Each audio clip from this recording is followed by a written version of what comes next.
یہ بات یاد رکھنے کی ہے کہ محض اپنی کوشش پر،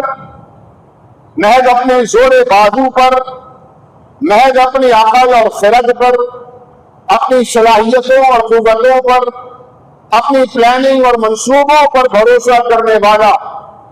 اگر کوئی رزق کا بڑا حصہ حاصل کر بھی لے تو وہ بے برکت رہے گا جب تک وہ اس میں اللہ رب العالمین کے نام کو اور اللہ رب العالمین کے امر کو شامل نہیں کرتا۔ اور یہ انسان کی سوچ ہے،